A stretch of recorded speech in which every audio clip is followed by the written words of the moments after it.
Frați și surori, mă bucur să ne revedem.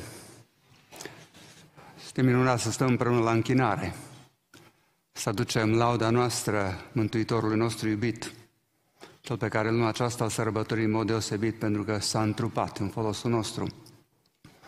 Am venit pentru o scurtă vreme în România, unul din proiecte a fost să republic această lucrare, am publicat-o în tiraj foarte scăzut cu 3 ani în urmă, acum am reușit să o public în sute de exemplare, aproape 1000. Dacă doriți să o procurați, este vorba de creștinismul daco-roman, o analiză a caracterului credinței creștine în Dacia provincială și post-provincială. Nu înțelegeți mult de aici. Ce spune cartea asta? Este că dacă vrem să știm care a fost credința strămoșilor noștri daco-romanii, putem să analizăm foarte bine și prin descoperirile arheologice și prin epigrafice și istoriografice, dar probabil cel mai bine prin limbajul religios al românilor. Și dacă analizezi termenii de limbă latină pe care au românii în limbajul lor religios, dai seama că au păstrat 100 de termeni doctrinari, biblici în limba română, care arată că daco-romanii, strămoșii noștri, au avut o credință biblică. Slujitori, iar desemnați cu termeni latini, biblici. Când analizez însă limbajul sau termenii religioși de origine slavonă în limba română, sunt vreo 260, cei latini sunt 160, din care am spus 100, peste 100 sunt doctrinari biblici, și cei care descriu slujitorii bisericii sunt iarăși biblici. Toți cei 160 de termeni latini sunt biblici, 2 pot fi chestionați și aceasta își găsesc explicația. Dar din 260 de termeni slavoni, aproape 200 sunt termeni ce descriu o ritualistică, un tipic care nu-i biblic. Nu găsești termenii ăștia nicăieri în Scriptură. Știți care e concluzia? Evidentă. Că până la venirea slavilor în a doua jumătate a mileniului întâi, după 600, slavii au început să așeze pe teritoriul României. Până atunci, daco-romanii, vorbitorii de limbă latină sau română veche, au avut o credință biblică, evanghelică, apostolică. Au fost în afara Imperiului și au păstrat-o așa cum au primit-o de la cei care au diseminat credința creștină în primele 3 secole. Și după ce au venit slavii și s-au așezat aici, au adus cu ei o ritualistică nebiblică și au impus-o românilor. Totul e documentat aici, dacă vreți să o procurați. O carte ca asta, am spus, și să vinde la 80-100 de lei, puteți obține pentru 30 de lei și dacă nu aveți 30 de lei, veniți și vă dau cu bucurie celor care nu aveți posibilitatea să o cumpărați. Un alt motiv pentru care am venit este să mă întâlnesc cu fratele Nico Avram și să particip la bucuria care au avut acolo, un botez în comuna Plenița. Fratele Nicu e membru în biserica dumneavoastră, cred că vă rugați pentru el, susțineți lucrarea care face o lucrare deosebită. Acum, am spus-o și în altă parte, nu vreau să vă jignesc, dar pot să vă spun așa că, nu știu dacă voi observați, harul se cam ia de la Oradea, Arad, Timișoara și știți unde se mută? În zonele unde n-a fost până acum. În Oltenia, acolo, în Vechiul Regat, în Dobrogea, în Moldova, unde oamenii n-au auzit Evanghelia. Să vezi pe aceea cum se roagă, cum cântă, cum participă la biserică, cum sunt plini de bucurie pentru că Dumnezeu s-a îndurat de ei să le dea lumina Evangheliei. Cred că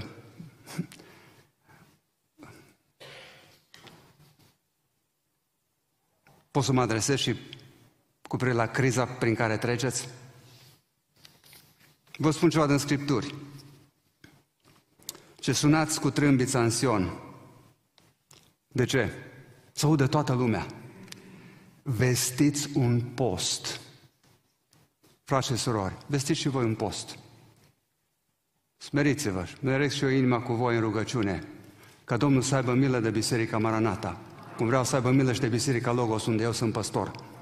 Ce strângeți poporul, țineți o adunare sfântă, aduceți pe bătrâni, strângeți copiii, chiar pruncii de la țâță, să iasă mirile din cămara lui și mireasa din odaia ei, preoții, slujitorul Domnului, să plângă între tinde și altar, să zică, Doamne, îndură-te de poporul tău, nu da de ocară moștenirea ta, nu o face de batjocura popoarelor.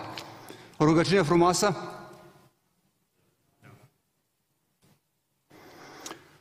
Cu fratele Petrică discutam zilele trecute și vorbea altceva despre cărările cele vechi care sunt abandonate. Și asta e o problemă cu bisericile Domnului. Cărările vechi sunt abandonate. Ora de rugăciune scoasă sau redusă cât mai mult, știi? Că nu mai avem nevoie de rugăciune. Avem nevoie de distracție în biserică, nu? Studiu biblic, școala duminicală, scoasă și asta. Și avem nevoie de doctrină. Și să face că credincioșii din biserica noastră sunt analfabeți în privința Scripturii. Nu cunosc Scripturile. Dacă nu cunosc Scripturile, nu-L cunosc pe Dumnezeu. Dacă nu-L cunosc pe Dumnezeu, nu pot avea intimitate cu El, nu-L iubesc și dacă nu-L iubesc, nu pot să aibă rugăciuni ascultate. Ce să pune în loc? Și să se pune program de hrănire a firii, fie prin senzaționalism, și aveți și voi aici, nu biserici în care să fac minuni, nu? False minuni. Asta se pune în loc, senzaționalismul sau gândirea pozitivă, nu? O teologie centrată în om. Om înălțat. Că la noi se numește mai recent mesaj motivațional. Care e un fel de psihologie de asta contemporană. Să vă dau un exemplu. La noi la Chicago, în nordul orașului, erau 2 biserici mari de mii de oameni cu predicatori vestiți, James McDonald, Bill Hybels. Cu 20 de ani în urmă am analizat teologia lor și am spus în biserică, frați și surori, oamenii ăștia n-au Evanghelia cuvântului. Știau un mesaj motivațional, care e mult diferit de Evanghelia. Am spus tinerilor noștri să nu se ducă acolo dacă vor o biserică, dacă nu înțeleg românește și vor să meargă la o biserică americană, le-am și recomandat una cu teologie așa, solidă, biblică.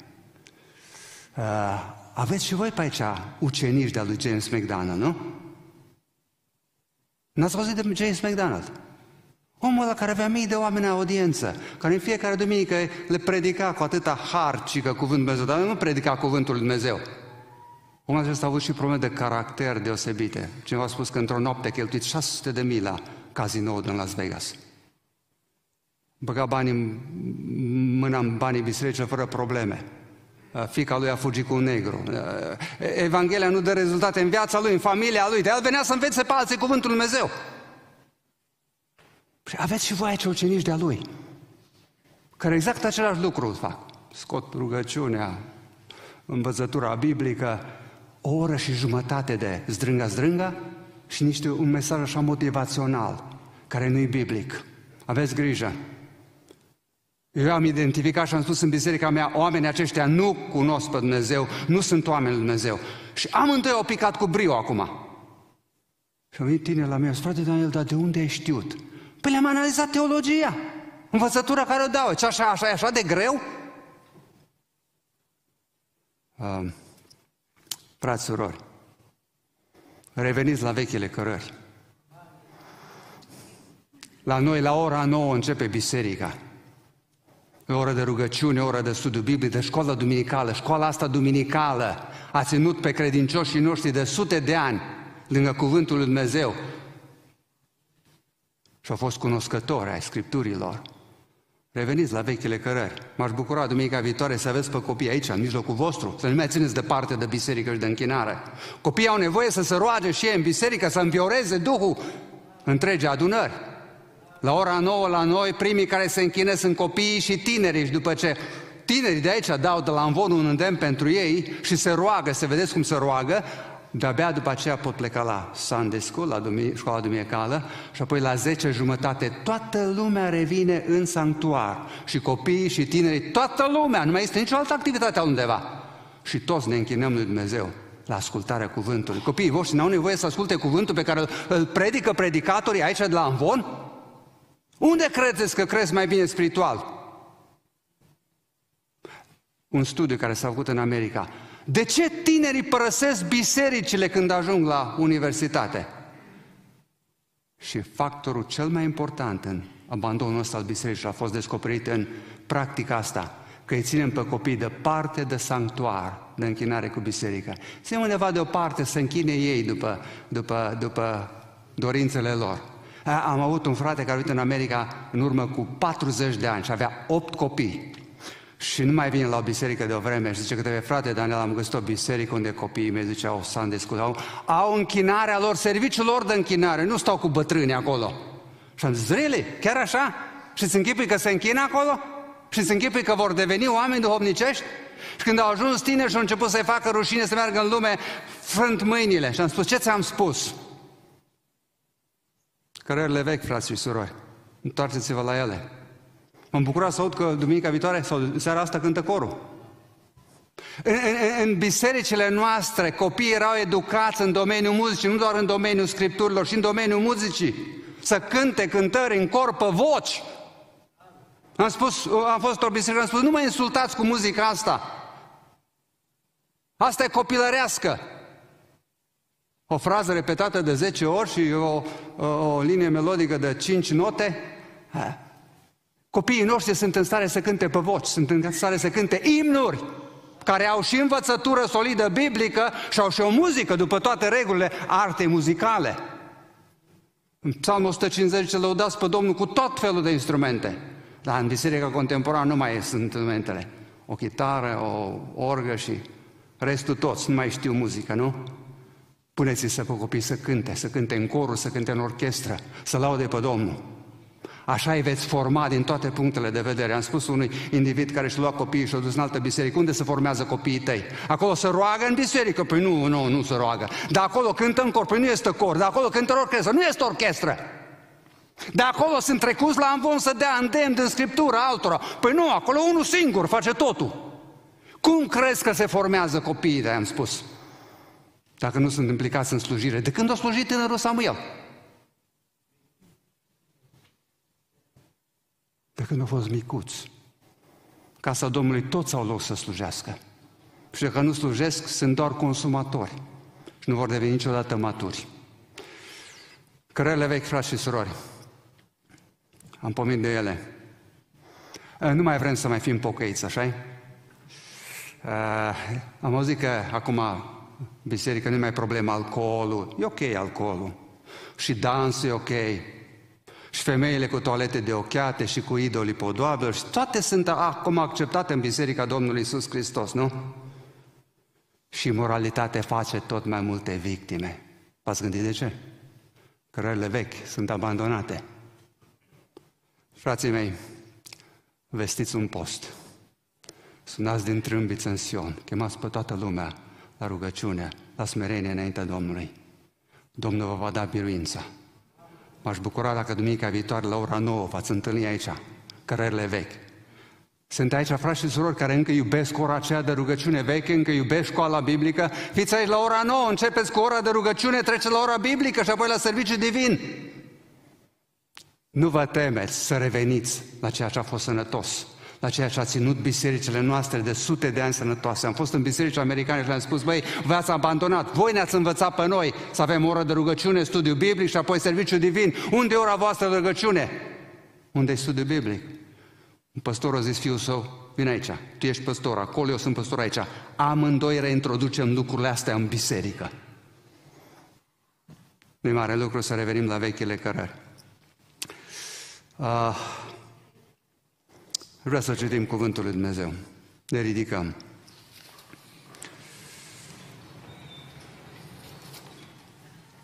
Citim din Matei, capitolul 1, chiar dacă a fost citit în viața asta, îl citim din nou. La versetul 18 la 25. Iar nașterea lui Iisus Hristos a fost așa. Maria, mama lui, era logodită cu Iosif și înainte ca să locuiască împreună, ea s-a aflat însărcinată de la Duhul Sfânt. Iosif, bărbatul ei, era un om neprihănit și nu voia să o facă de rușine înaintea lumii, de aceea și-a pus de gând să o lase pe ascult, dar pe când se gândea el la aceste lucruri, i s-a arătat în vis un înger al Domnului și a zis, Iosife, fiul lui David, nu te teme să iei la tine pe Maria, nevastă ta, căci ce s-a zămislit în ea este de la Duhul Sfânt. Ea va naște un fiu și îi vei pune numele Iisus, pentru că El va mântui pe poporul lui de păcatele sale. Toate aceste lucruri s-au întâmplat ca să împlinească ce vestise Domnul prin prorocul care zice: iată, fecioara va fi însărcinată, va naște un fiu și îi vor pune numele Emanuil, care tâlmăcit înseamnă Dumnezeu este cu noi. Când s-a trezit Iosif din somn, a făcut cum îi poruncise îngerul Domnului și a luat la el pe nevastă sa, dar n-a cunoscut-o până ce a născut un fiu și el i-a pus numele Iisus. Amin.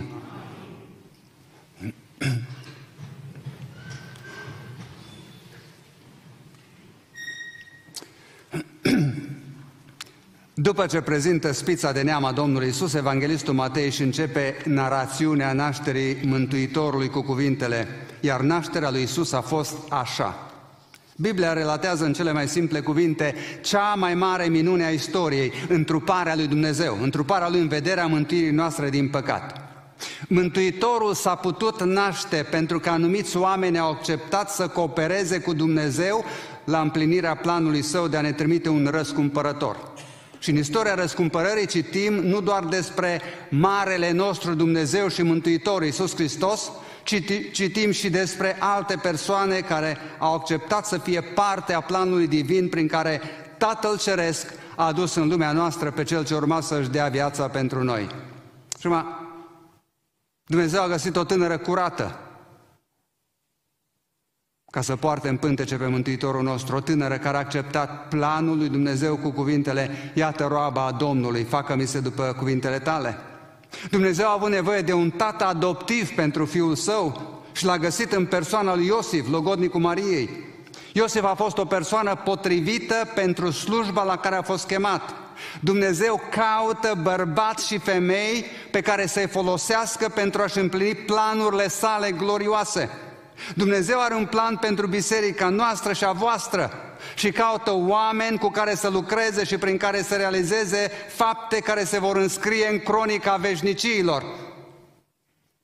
Și vreau să privim de data aceasta la Iosif și să vedem ce l-a determinat pe Dumnezeu să se oprească la acest bărbat și să-l aleagă pentru slujba de tată adoptiv al Domnului Iisus. După masă cu Dumnezeu vom privi la Maria și vom aborda aceeași întrebare, și anume: la ce se uită Dumnezeu când alege bărbați și femei pentru lucrarea sa? Dragii mei, Dumnezeu nu și-a terminat lucrările. El continuă să lucreze și astăzi prin oameni. Și astăzi El continuă să aleagă bărbați pe care să-i folosească în scopuri mari, în lucrări numai de El știute, dar care vor avea impact pentru veșnicie. Care sunt calitățile la care se uită Dumnezeu atunci când alege pe oameni să-i folosească? Vreau să observăm calitățile pe care Biblia le menționează în cazul lui Iosif, să vedem astfel ce prețuiește Dumnezeu la un bărbat pe care intenționează să-l folosească. Iosif nu era un om important în societatea în care trăia. Nu era aristocrat, nu avea poziție înaltă în societate, nu era bogat, dimpotrivă era foarte sărac. Și acest lucru îmi spune că nu e necesar să am poziție sau bani sau mijloace pentru ca Dumnezeu să mă aleagă și pe mine pentru lucrările sale. De unde știm că Iosif era sărac? Dintr-un amănunt înregistrat de evanghelistul Luca, în capitolul 2, zice, când a venit ziua 8-a, în care trebuia tăiat împrejur pruncul, i-au pus numele Iisus, nume care fusese spus de înger înainte ca să fi fost el zămislit în pântece, și când s-au împlinit zilele pentru curățirea lor, după legea lui Moise, Iosif și Maria au dus pruncul la Ierusalim ca să-l înfățișeze înaintea Domnului, după cum este scris în legea Domnului: orice întâi născut de parte bărbătească să va fi închinat Domnului. Și ca să aducă o jertfă, o pereche de turturele sau 2 pui de porumbei, după cum este poruncit în legea Domnului. Legea prevedea în Levitic următoarele: când se vor împlini zilele curățirii ei pentru un fiu sau pentru o fiică, să aducă preotul la ușa cortului întâlnirii un miel de 1 an pentru ardere de tot și un pui de porumbel sau o turturea pentru jertfa de ispășire. Dacă nu poate să aducă un miel, să aducă 2 turturele sau 2 pui de porumbel. Dacă nu poate, nu dacă nu vrea, dacă nu poate, să aducă un miel. Iosif și Maria au adus? Ce au adus? 2 pui de porumbel. Pentru că nu aveau niciun miel pe care să-l ofere ca jertfă lui Dumnezeu. Atât de săraci au fost cei 2. Dumnezeu nu s-a uitat la sărăcia lor. Și nu s-a uitat la poziția umilă a lui Iosif. Și faptul că a fost sărac nu l-a împiedicat să fie ales de Domnul pentru lucrări deosebite. Iosif n-a avut lucruri la care să uită oamenii, ci a avut calitățile la care să uită Dumnezeu. Și atât care au fost caracteristicile lui Iosif, pentru care Dumnezeu l-a ales să lucreze cu el în evenimentele ce l-au adus în lume pe Mântuitorul nostru. Calitățile lui. Întâi este integritatea lui. Matei 1,19 remarcă mai întâi acest lucru despre logodnicul Mariei. Iosif, bărbatul ei, era un om neprihănit. Ce înseamnă că era neprihănit? În textul original termenul este dikaios, ceea ce înseamnă că era un om drept, un om integru. Bine, cine-i drept înaintea lui Dumnezeu? Mulți cititori ai Bibliei nu înțeleg conotația acestui termen. Termenul dikaios, tradus în românește prin neprihănit sau drept, are două înțelesuri în Scriptură. Drept este cel ce a obținut o dreptate, căruia i s-a dat o dreptate în dar. Nu este a lui, ci a primit-o. Și când ni se spune în Epistola către Romani că nu este niciun om neprihănit, nici unul măcar, textul Bibliei se referă la faptul că niciun om nu este așa de drept, de neprihănit, încât să fie acceptat de Dumnezeu pentru dreptatea Lui. În ochii lui Dumnezeu noi toți suntem păcătoși, toți suntem nedrepți. Dar Dumnezeu a găsit o modalitate prin care să ne facă să fim drepți sau neprihăniți.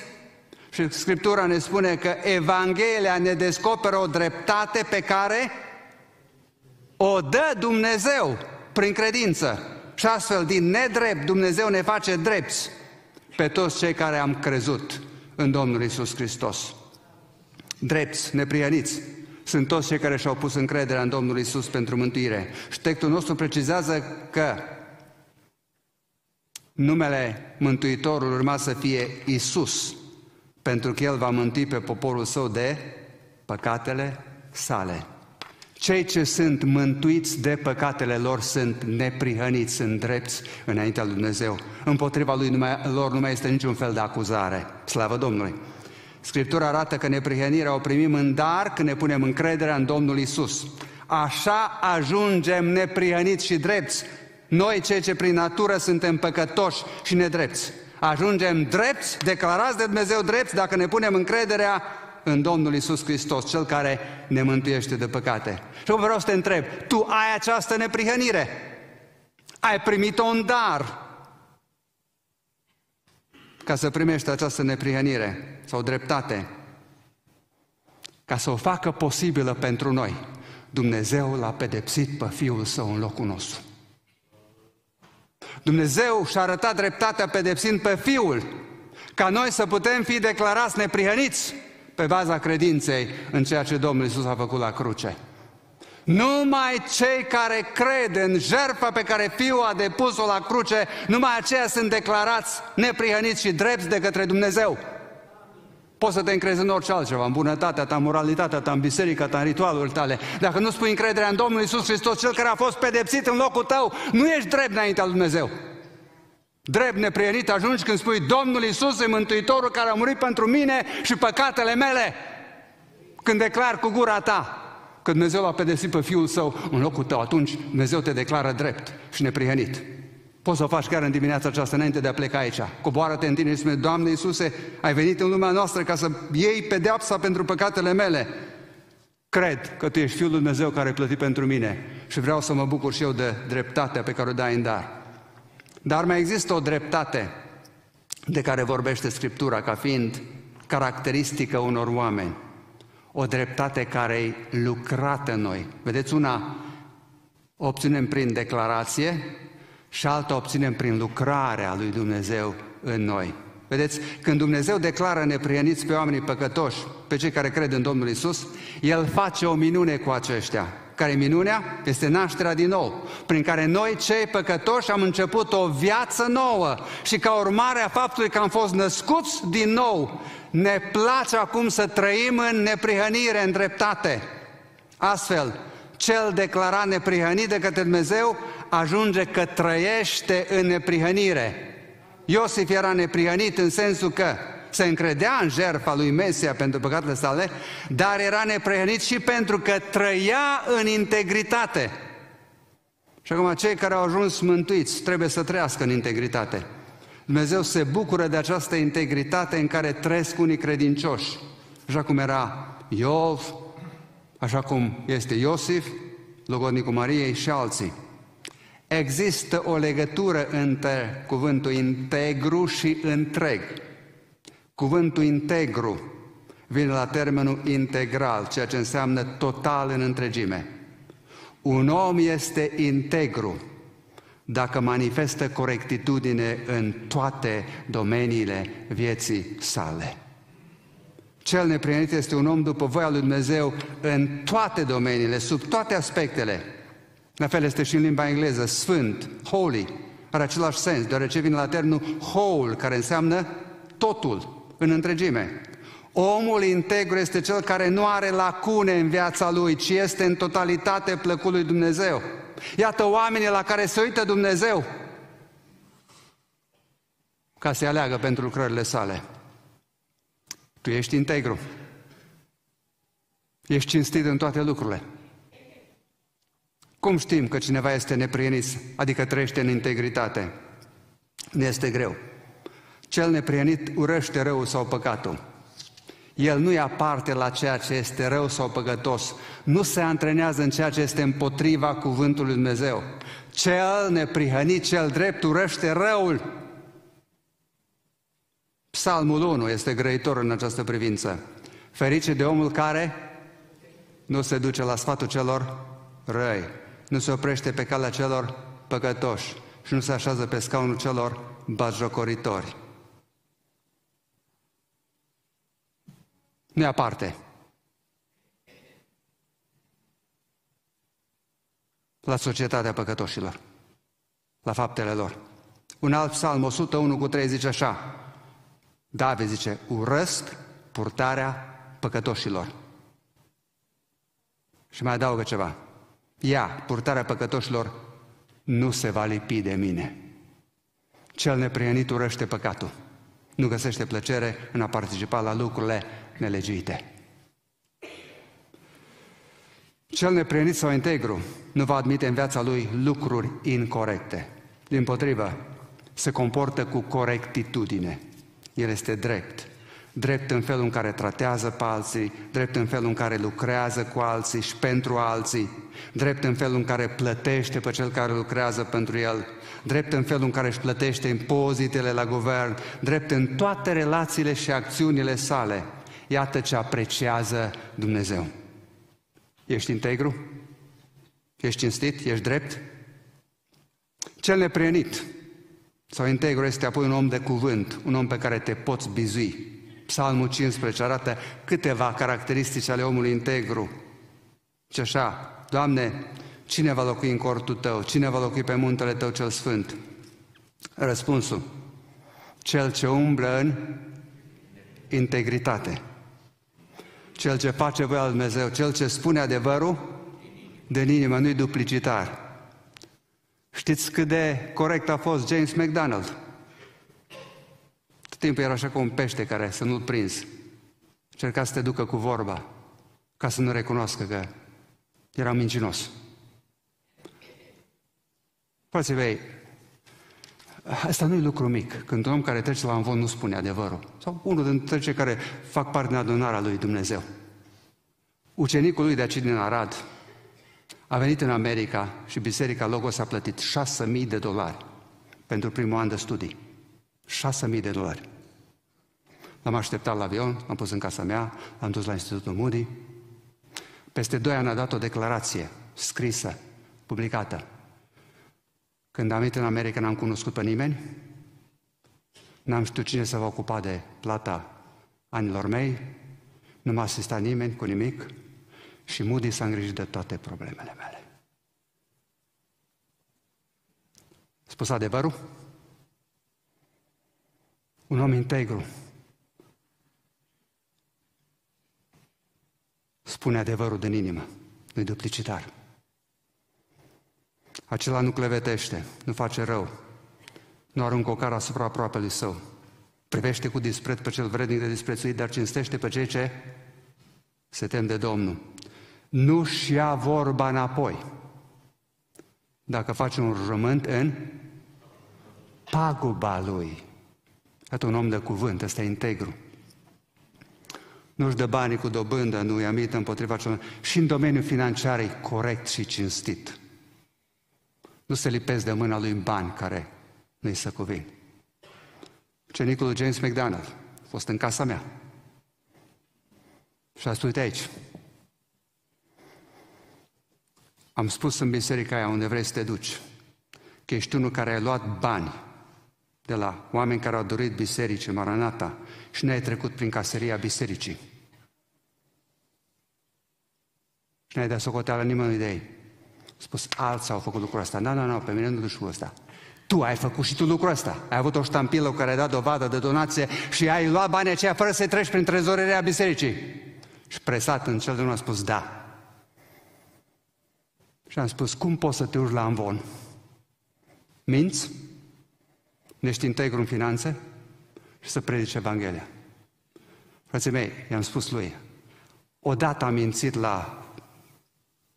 Trebuia să mă aprobe orășelul ăla, înlocuiam o cerere de asta de modificare a casei cu ceva. Și cel, de ce ai făcut așa?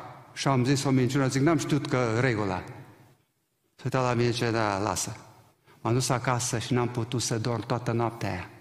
Și a doua dimineață am pus mâna pe telefon și a spus, Domnule, zic, eu sunt om pocăit creștin. Toată noaptea n-am putut să dorm fiindcă ți-am spus o minciună. Te rog, iartă-mă. Și ce a făcut omul ăla? Îți vin să-ți dau toate probările imediat, ce nu mai trebuie să aștepți nimic. Nu câștigăm, nu pierdem când suntem integri. Nu pierdem. Prea puțini oameni însă vor să fie integri. Vor să-și corecteze viața. Vezi?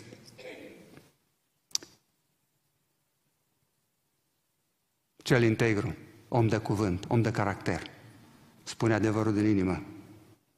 Nu se însușește bani care ne aparțin. O altă caracteristică a celui neprienit este atunci când analizezi viața din punct de vedere al moralității, are integritate și în acest domeniu. Iosif și Maria erau logodiți și cuvântul spune că ei nu avuseseră relații intime. Un om integru își va dovedi integritatea și în viața sexuală. Și se spune mereu că tinerii nu pot să trăiască după principiile Bibliei. Principii care ce predică? Abstinența până la căsătorie și fidelitatea după căsătorie. Astea sunt cele două reguli. Abstinența până la căsătorie și fidelitatea după căsătorie. Se spune, vremea noastră nu mai se poate, nu mai e posibil. Bă, cei care nu cunosc pe Domnul, pentru aceea probabil că este imposibil să trăiască moral, având în vedere avalanșa de imoralitate care îi asaltează și la care ei pleacă ochiul și urechea. Dar avem din Scriptură modele de oameni, bărbați și femei, care, indiferent de mediul în care au fost, indiferent cât au fost de asaltați de ispite, ca Iosif în Egipt, au rămas integri, corecți și din punct de vedere al sexualității. Azi găsești uneori oameni cinstiți în afaceri, dar necinstiți în viața de familie, sau probabil invers. Vedeți, un bărbat care place Domnului este cel care arată integritate și la nivelul vieții sexuale. Iată ce fel de bărbat se apreciază Dumnezeu și folosește Dumnezeu. Să vă spun un exemplu care pare probabil minuscul, dar care e foarte grăitor.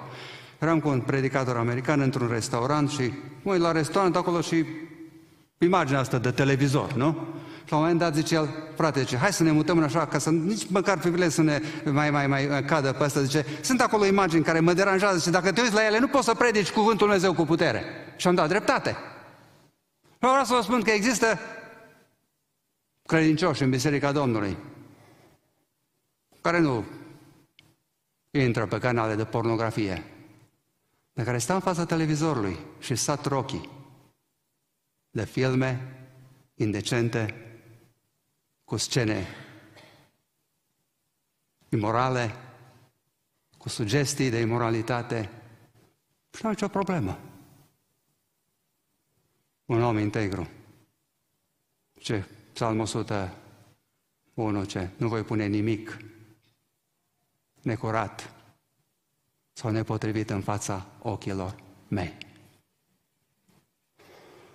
Iată prima caracteristică a lui Iosif, care e menționată în Scriptură și care ne explică de ce Domnul a ales să fie un om important în lucrarea sa de binecuvântare a omenirii cu un mântuitor.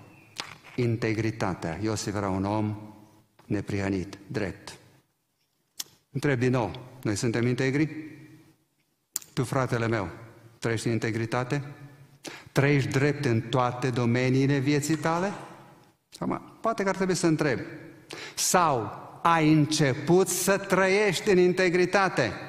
Și dacă a fost în perioada noastră o viață în care n-am fost integri, putem lua decizia: Doamne, Dumnezeul meu, de azi înainte vreau să fiu un om integru și nu mai vreau să las în viața mea nimic care să lase de dorit.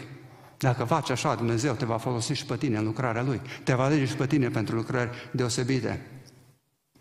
Al doilea lucru ce e scos în evidență despre Iosif este spiritualitatea lui. Nu doar integritatea, ci și spiritualitatea. Faptul că era un om duhovnicesc. De fapt, integritatea se datorește spiritualității. Și acum, ce-i spiritualitatea? Este acea caracteristică a celor mântuiți în virtutea căreia ei trăiesc după îndemnurile Duhului. De unde știm că Iosif era un om spiritual? Din textul care îl analizăm. Vedem că Iosif a ajuns într-o situație foarte critică. Nu știu dacă înțelegem cât de critică era situația în care se afla la un moment dat. Era logodit, se gândea cu drag la căsătoria ce urma să aibă loc cât de curând, se logodise cu o fată frumoasă, curată, credincioasă. Fata aceea cunoștea foarte bine Scripturile, era o plăcere să stai de vorbă cu ea, ca și femeia din Proverbe, când deschide gura, spune lucruri plăcute, inteligente, înțelepte.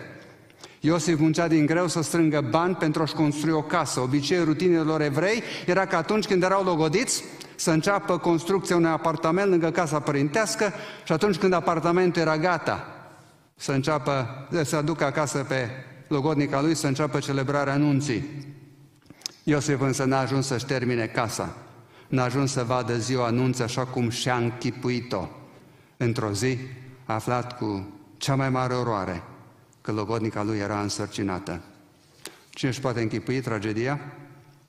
Cum ai primit tu o astfel de veste? Să fii logodit?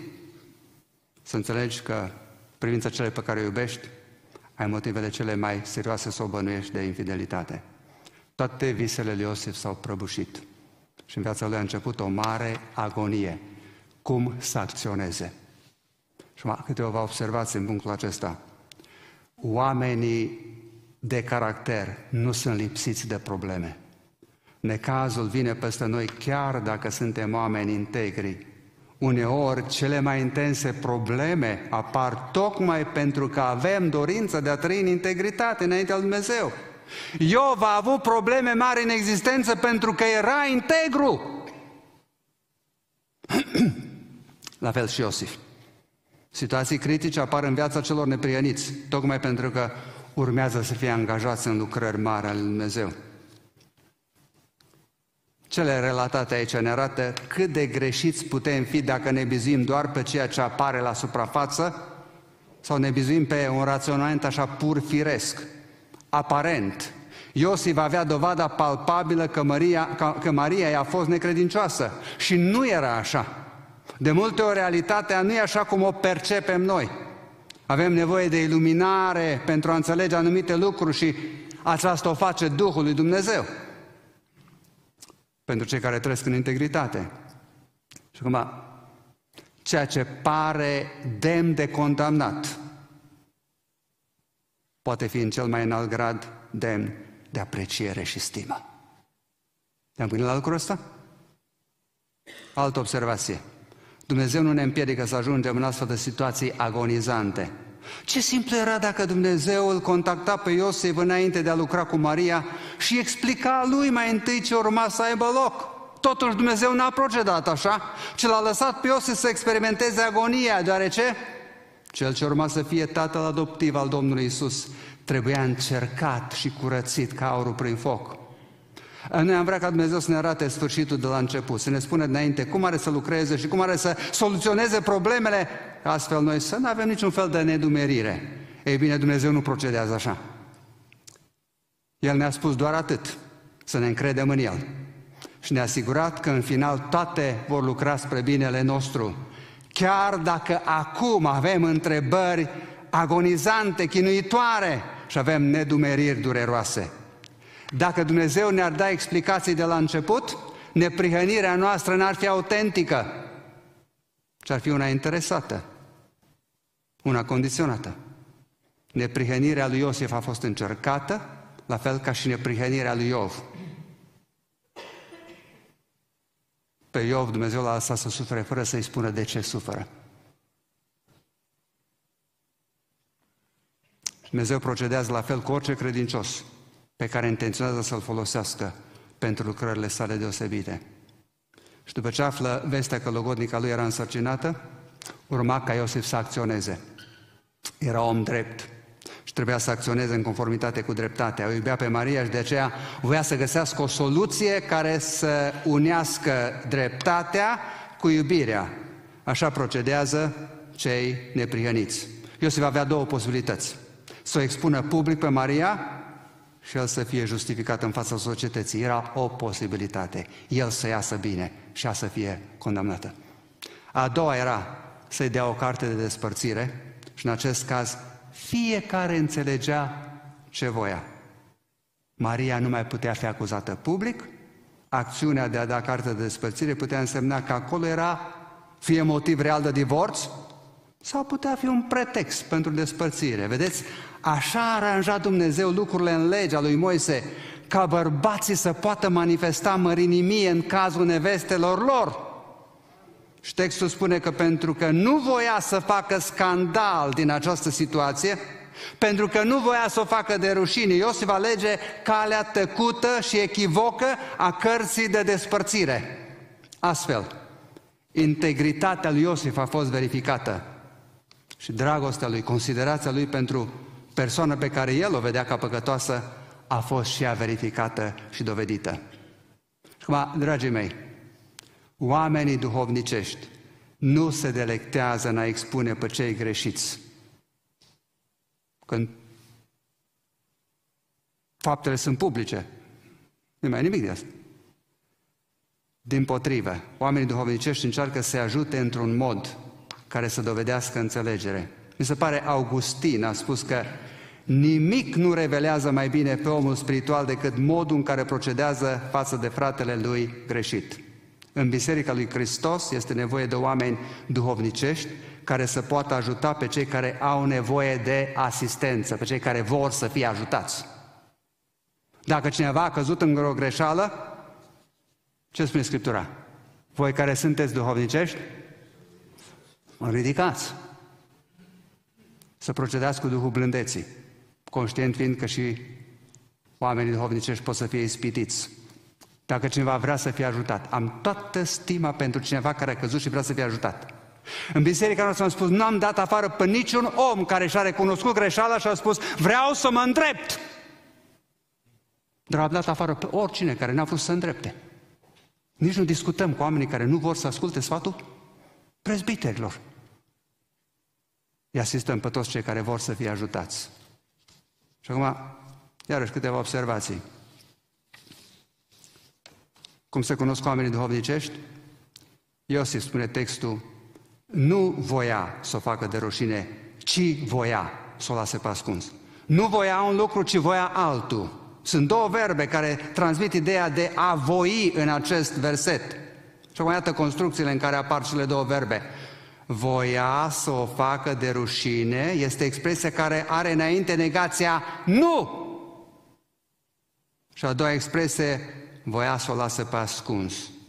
Sunt două verbe care au înțelesul de a voi.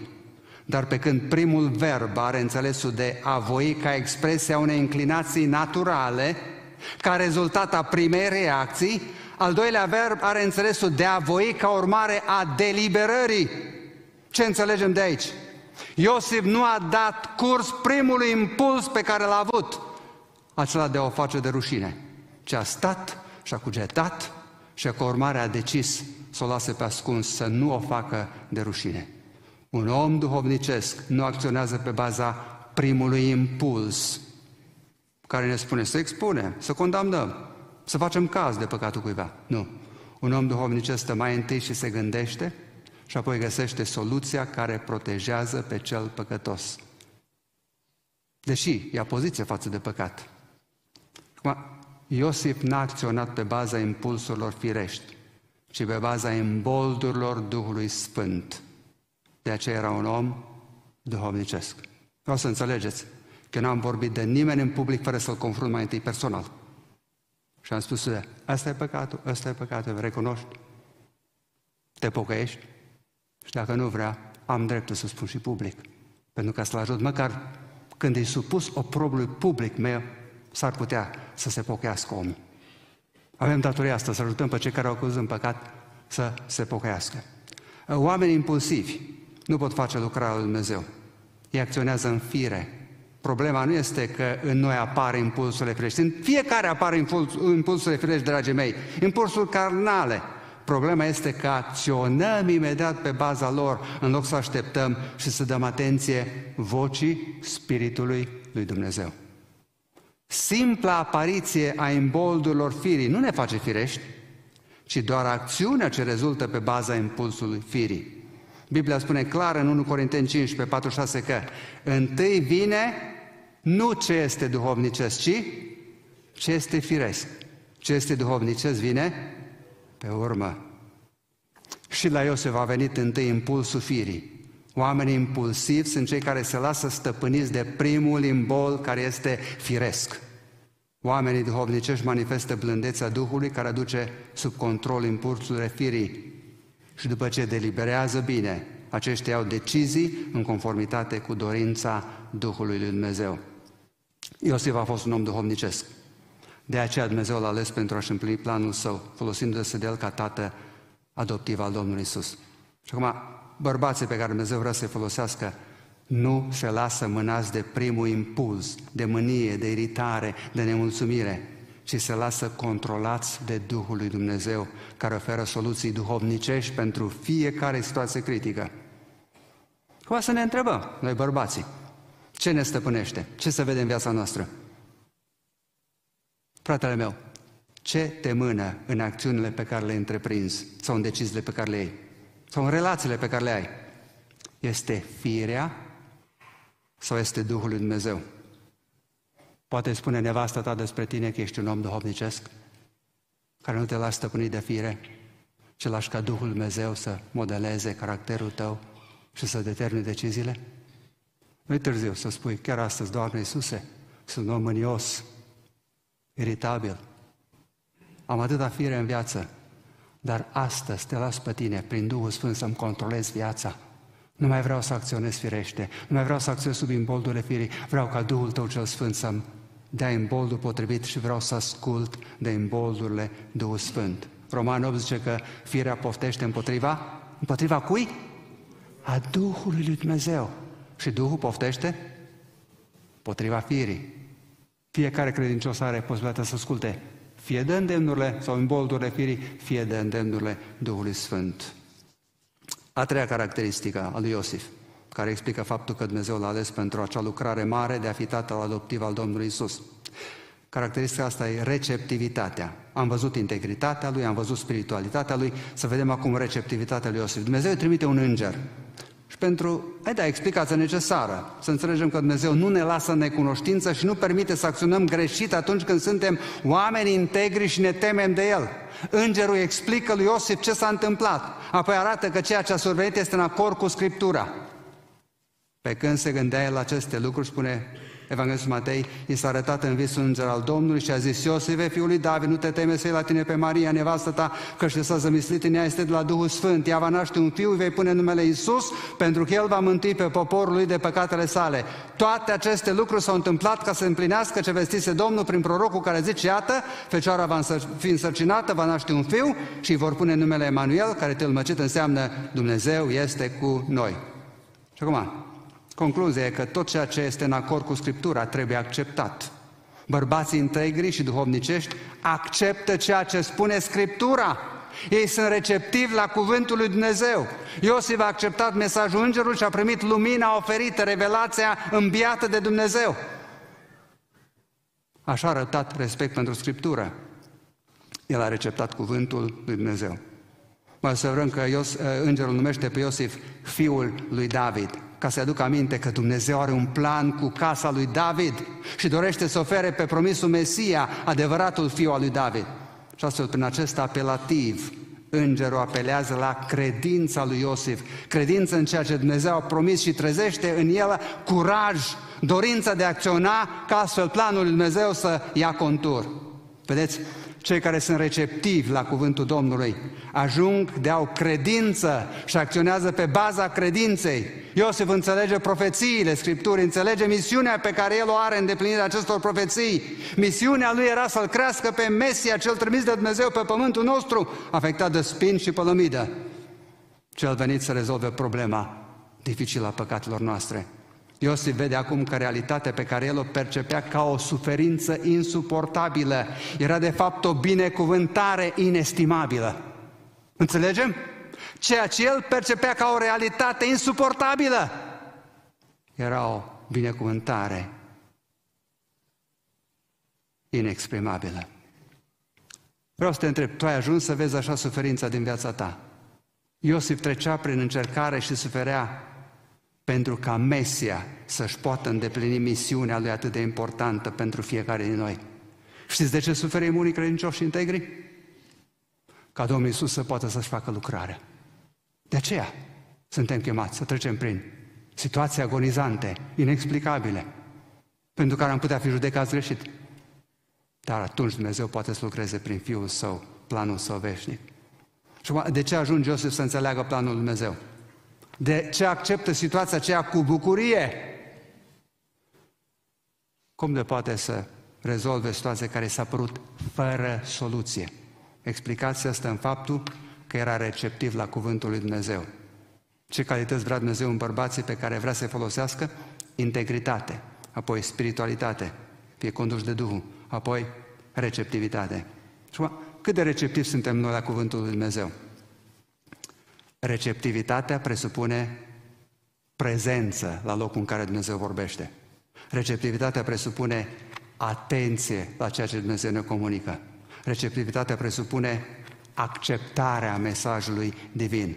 Nu întâmplător, Iacov, fratele Domnului, zice în epistola lui, știți bine lucrul acesta, prea iubiții mei frați, orice om să fie grabnic la ascultare. Nu la vorbire, nu la mânie, grabnic la ascultare, încet la vorbire, zăbavnic la mânie. Am văzut că omul care ascultă de impulsurile care vin, prima dată impulsurile firești, nu poate să fie duhovnicesc. Și motivul este și acesta, că în loc să asculte, să fie receptiv, omul firesc acționează sub impulsul mâniei și refuză să dea atenție cuvântului lui Dumnezeu. Despre Iosif nu citim că a vorbit, ci doar că a ascultat, a fost receptiv. Și textul continuă în Iacov, zice, mânia omului nu lucrează în neprihănirea lui Dumnezeu. De aceea, lepădați orice necurăție, orice revărsare de răutate și primiți cu blândețe, ce anume? Cuvântul sădit în voi, care vă poate mântui sufletele. Domnul te poate mântui din toate mâniile tale, din toate iritările tale, din toate problemele vieții, dacă primești cu blândețe cuvântul pe care El ți-l dă și în această dimineață. Este un îndemn serios ca bărbații care vor să fie folosiți de Dumnezeu să lape de orice lucru ce îi poate împiedica de la recepționarea cuvântului. La unii este necurăția și când stau în biserică se gândesc la murdării, la alții este mânia, dar când manifestăm blândețea cerută de Domnul, cuvântul poate fi primit și își poate face lucrarea desăvârșită. Dumnezeu va folosi pe bărbații care sunt receptivi la cuvântul Lui. Pe bărbații care dau la o parte ceea ce îi poate împiedica de la ascultarea cuvântului. Astfel de bărbați se scoală de dimineață pentru a recepta cuvântul Domnului în cea mai bună oră a zilei. Astfel de bărbați sunt punctuali la casa Domnului pentru a recepta cuvântul lui Dumnezeu. Aceea manifestă blândețe și smerenie atunci când predicatorul ajunge la o problemă care îi deranjează și atinge personal. Aceasta este blândețea și smerenia atât de necesară în receptarea cuvântului. Aceia sunt oamenii pe care Dumnezeu îi alege pentru lucrările sale. Și vreau să te întreb, tu ai receptivitate la cuvântul lui Dumnezeu? Când pleci din casa lui Dumnezeu, te întrebi, ce mi-a vorbit astăzi Domnul personal? Cum pot și eu să arăt că am ascultat într-adevăr cuvântul lui Dumnezeu? Dacă vii și pleci fără să te întrebi ce ți-a comunicat Dumnezeu, nu ești receptiv la mesajul Lui. În sfârșit, ultima caracteristică a bărbaților pe care Dumnezeu alege pentru a lucra este disponibilitatea. Să observăm că Iosif înfăptuiește ceea ce îi se cere. Nu te teme, spune îngerul, să iei la tine pe Maria, nevastă ta, că ce s-a zămislit în ea este de la Duhul Sfânt. Ea va naște un fiu, îi vei pune numele Iisus, pentru că El va mântui pe poporul său de păcatele sale. Și când s-a trezit Iosif din somn, a făcut cum îi poruncise îngerul Domnului și a luat la el pe nevastă sa. Iosif nu s-a temut să asculte. A luat pe Maria la el și a pus copilului numele care i s-a comunicat. Expresia și vei pune numele Iisus este un imperativ la viitor. Era o cerință, dar care putea deveni realitate prin ascultare. Era o cerință a lui Dumnezeu, care pentru a se materializa implica agenție omenească. Dragii mei, dorința lui Dumnezeu devine pentru Iosif o poruncă. Iosif era disponibil, era la dispoziția lui Dumnezeu pentru orice și pentru tot ceea ce ar fi cerut Domnul. Și Dumnezeu apreciază această disponibilitate a noastră. Aici, e o observație aici frumoasă. Pentru cel duhovnicesc, dorințele lui Dumnezeu devin porunci. Vă îndemn, dar fraților, să aduceți trupul vostru ca o jertfă vie. Ce asta e? O dorință, nu? Omul, plăcut lui Dumnezeu, o ia ca o poruncă și se conformează.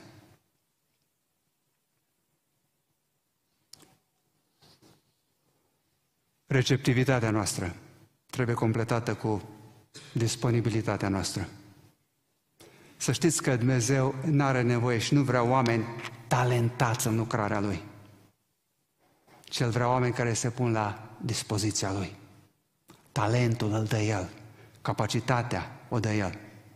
Roman 12, în care am citat, este un capitol care ne arată ce mari lucrări poate face Dumnezeu prin darurile pe care El le pune în noi, dacă ne aducem ca o jertfă vie.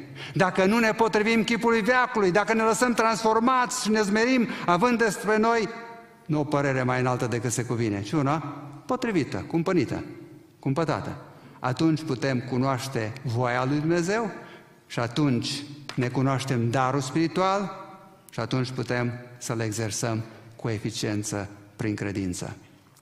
Ce binecuvântare să fim folosiți de Creatorul și Mântuitorul nostru. Dragii mei, Dumnezeu a luat un om cu mijloace modeste, un tâmplar dintr-o regiune desconsiderată din Galileea, dintr-un sat neînsemnat, dar un om pe care l-a apreciat pentru integritatea lui, pentru spiritualitatea lui, pentru receptivitatea lui și pentru disponibilitatea lui. Și l-a destinat să fie omul care să-l crească pe fiul său. Iosif a fost primul care a avut harul să-l vadă, să-l audă și să-l slujească pe Mesia. Toată viața lui Iosif a fost definită în relație cu Mesia. Și astăzi Dumnezeu caută oameni care să trăiască în integritate după ce au fost declarați neprieniți prin credință. Și astăzi Dumnezeu caută oameni care să arată că sunt spirituale, ascultând nu de îndemnurile firii, ci de îndemnurile Duhului. Dumnezeu caută oameni care să fie receptivi la cuvântul Său și caută oameni ca să se pună la dispoziția Lui împlinind imediat ceea ce El cere. Iată caracteristicile pe care Dumnezeu le caută și le apreciază la noi, la bărbați. Vrem să fim astfel de oameni? Întreabă pe soția ta dacă tu ești un astfel de bărbat.